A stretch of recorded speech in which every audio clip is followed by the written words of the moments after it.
باب 12. اسحاق و ربکا.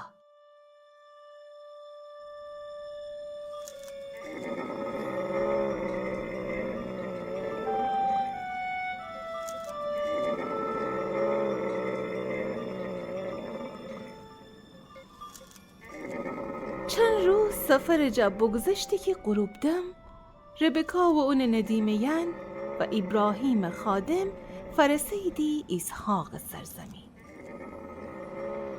اسحاق ساره درون خوره فکر و خیال کدندو بو که خود سر راست کده ای دفعی شطوران بیده که نزدیک وستندی بید. هو لحظه راه دکفته و شنه طرف.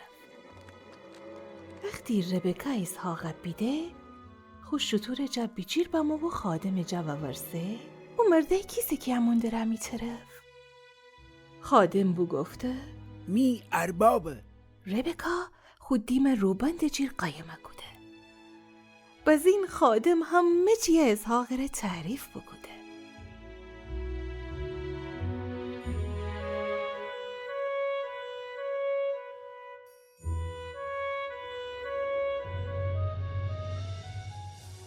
چند روز بگذشته که اسحاق و ربکا همدیگر هم را عروسی بکدید.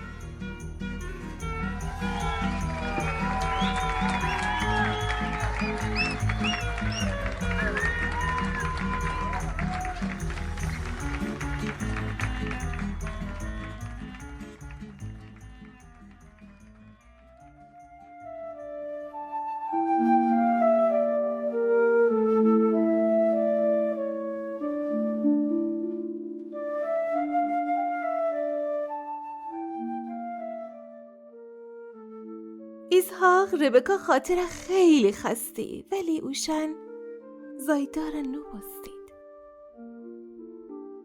اسحاق دعا بکده و خداوند اون دعای جواب بده.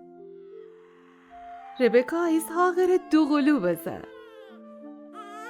اولی زایی که به دنیا بمو هچین سرخانه رو منستن بو و تمام اون جن پشم چوخا منستن مودشتی.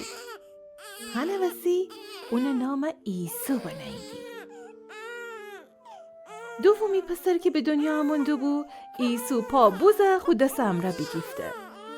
هنه وسی اون یعقوب نام بنید. اموقع اسحاق 60 سال داشتی.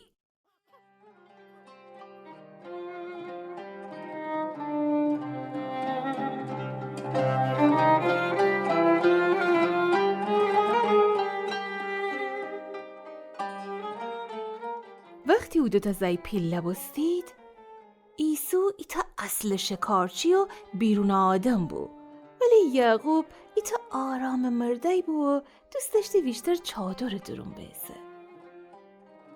ربکا یعقوب بیشتر دوست داشتی ولی اسحاق ایسویه چون که اون شکار جا خوردی.